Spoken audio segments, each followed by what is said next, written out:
Good morning আর welcome to Bangaliyana in Poland. আজকের ভিডিওটা শুরু হচ্ছে এমন একটা দৃশ্য দিয়ে যেটা হয়তো রান্না ভালোবাসেন এমন অনেকেই বুঝতে পারবেন। সারা রাত ধরে ফার্মেন্ট হতে দেওয়া দোসা ব্যাটারের ঢাকনা খুলতেই দেখলাম ব্যাটারটা একেবারে সুন্দর করে ফুলে উঠেছে। এই ছোট ছোট জিনিসগুলোতেই আমি এখন বেশ খুশি হয়ে যাই। কিন্তু এখন বুঝি রান্না শুধু খাবার তৈরি করা নয়, এর মধ্যে অপেক্ষা আছে, ধৈর্য আছে, আর একটু ভালোবাসাও আছে। আজ সকালে তাই দিনটাই শুরু হলো বেশ ভালো একটা অনুভূতি নিয়ে। আর যেহেতু পাবলোর সবচেয়ে পছন্দের খাবারগুলোর মধ্যে ধোসা একটা, তাই ওর জন্য বানিয়ে ফেললাম গরম গরম মুচমুচে ধোসা। একটা মজার ব্যাপার বলি, আমাদের বাড়িতে যদি কাউকে জিজ্ঞেস করা হয় ব্রেকফাস্টে কী খাবে, উত্তরগুলো সাধারণত খুব আলাদা হয়। কেউ পরোটা চাইবে, কেউ ডিম চাইবে, কেউ আবার কিছুই না। কিন্তু দোসার নাম শুনলে সবাই একসঙ্গে টেবিলে হাজির হয়ে যায়। धीरे धीरे से मेरी जिंदगी में आना, धीरे धीरे से दिल को चुराना, तुमसे प्यार हमें है कितना जाने जाना, तुमसे मिलकर। আজ শুক্রবার। সাধারণত শুক্রবার মানে একটু হালকা মুড, কারণ সামনে উইকেন্ড। তবে গত কয়েক মাসে একটা অদ্ভুত জিনিস লক্ষ্য করেছি। আগে শুক্রবারে কাজ কম থাকতো, আর এখন শুক্রবারেই সবচেয়ে বেশি মিটিং, সবচেয়ে বেশি ডেডলাইন, আর সবচেয়ে বেশি can we quickly discuss this ধরনের মেসেজ আসে। তবে আজকের শুক্রবারটা একটু আলাদা, কাজের চাপ তুলনামূলকভাবে কম। তাই আজ কাজের ফাঁকে বেরিয়ে পড়লাম বাড়ির কিছু প্রয়োজনীয় জিনিস কিনতে। দেখতে দেখতে আমাদের বাড়ির বয়সও প্রায় 5 বছর হয়ে গেল। সময়ের সঙ্গে সঙ্গে তারও একটু যত্নের দরকার হয়। কোথাও রং উঠে যায়, কোথাও সিলিকন বদলাতে হয়, কোথাও ছোটোখাটো মেরামত। এসব কাজের জন্যই কিছু জিনিসপত্র কিনতে বেরোলাম। আর শপিং করতে করতে হঠাৎ চোখ আটকে গেল কিচেন সেকশনটায়। আহা, এত সুন্দর সুন্দর কিচেন ডিজাইন! আমি জানি না আপনাদের মধ্যে কতজন আমার সঙ্গে একমত হবেন, কিন্তু আমার সব সময় সাদা কিচেন খুব ভালো লাগে। খুব পরিষ্কার, খুব এলিগেন্ট। কিন্তু তারপরেই মনে হয় হলুদ গুঁড়ো, সর্ষের তেল আর মাছের ঝোলের কথা। বাঙালি রান্নাঘরে সাদা কিচেন রাখা, বাঙালি না মানে ভারতীয় রান্নাঘরে সাদা কিচেন রাখা সত্যিই সাহসের ব্যাপার। আমার মনে হয় সাদা কিচেন আর ভারতীয় রান্না দুটোকে একসঙ্গে ম্যানেজ করা একটা ফুল টাইম চাকরির মতো।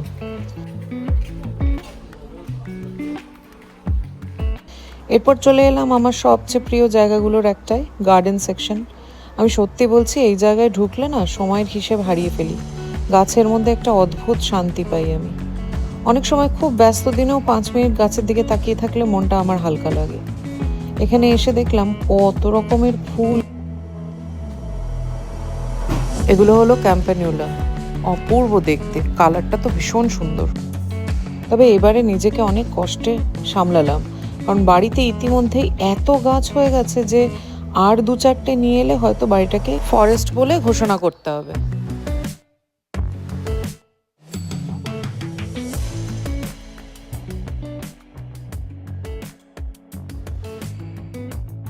জবাগুলো নানান রঙের এনেছে।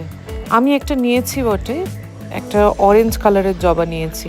গাছটা নিয়েছি কিন্তু এখনো ফুলটা বেরোয়নি, কুড়ি আছে। দেখা যাক কিরকম দেখতে হয়।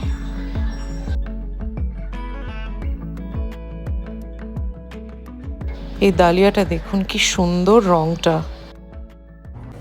এখানে নিয়েছি আমরা নুডলস, এদিকে একটা মেন্তাস ফিশের একটা কাটলেট, স্যামন উইথ স্পিনাচ, আর এদিকে খুব সুন্দর করে ওয়াটারমেলনটা দিয়েছে। দেখি আছে। তুমি কি কি নিয়েছো বলো? আমি ফ্রাইড পটেটোস, ফ্রাইড পটেটোস, আর এটা একটা বাফেলো ম্যারিনেটেড চিকেন, ওই সেম নুডলস তুমি যা নিয়েছো, আর এটা একটা ডিফারেন্ট ফিশ ফ্রাই। আর এদিকে আমাদের কাঁচা স্যামন ভালো লাগে না খেতে। এটা হলো স্ট্রবেরি, আর এটা হলো পোমেরাঞ্জা, অরেঞ্জ। আজকাল সবাই এত ব্যস্ত যে অনেক সময় একই বাড়িতে থেকেও ভালো করে কথা বলা হয় না। তাই এই ছোট ছোট লাঞ্চ, কফি ডেট বা গাড়িতে একসঙ্গে বসে যাওয়ার সময়গুলো আমার কাছে খুব মূল্যবান। ফাইনালি পরীক্ষা শেষ হয়ে কেমন লাগছে আপনার? ফাইনালি ডান। 1.5 months. 1.5 months. So school done, পরীক্ষা done. স্কুল ডান।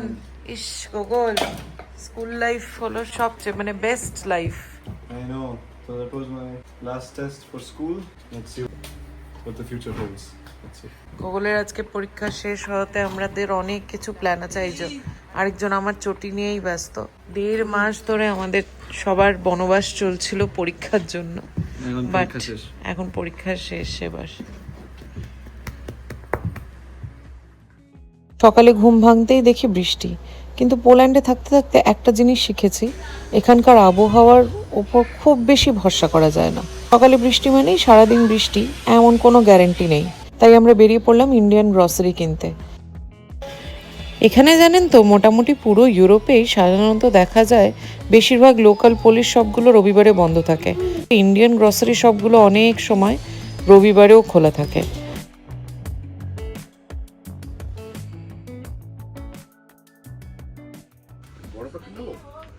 হ্যাঁ নাও।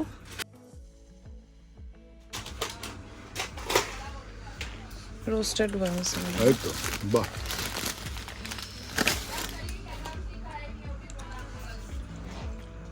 মানে পাপড়, ম্যাগি।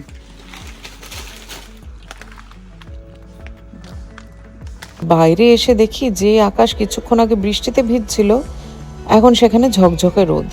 এই আবহাওয়ার পরিবর্তনগুলো এখনো আমাকে বেশ অবাক করে। এরপর এলাম কফল্যান্ডে।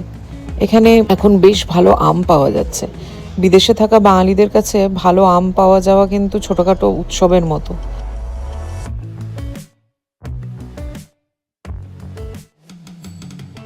এখানে আপনাদের একটা খুব ইন্টারেস্টিং জিনিস দেখাই। এই যে হ্যান্ডমেড ব্রেডগুলো, এখানে লোকেরা নিজেরাই মেশিন দিয়ে নিজেদের মতো করে ব্রেডগুলো স্লাইস করে নিতে পারে। এই যে নাম্বার 1 হচ্ছে, নাম্বার 1 হচ্ছে এই যে এখানে ছাপ দেওয়া আছে। নাম্বার 1 ব্রেড নিলাম আমরা, এখানে বসালাম ছাপের এখানটা। হ্যাঁ, আর কভারটা। নাম্বার 2 হচ্ছে আমি কভারটা দিয়ে দিলাম এখানে। এন্ড নাম্বার 3 হচ্ছে আমি এখান থেকে সিলেক্ট করলাম স্লাইসের সাইজটা একদম কত। পাতলা স্লাইস, একদম পাতলা করব। ওকে, তো এটা করলাম সিলেক্ট, আর এবার এখান থেকে ওটাকে ধরে নিলাম। এবার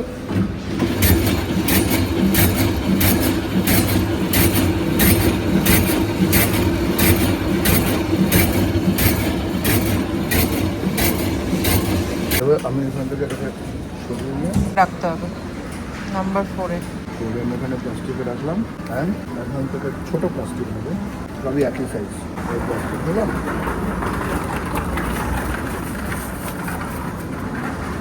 এই প্লাস্টিকে আমি এটাকে এখান করে পরিয়ে নেবো। হয়ে গেল তোমার bread slices ready. Fresh handmade একদম।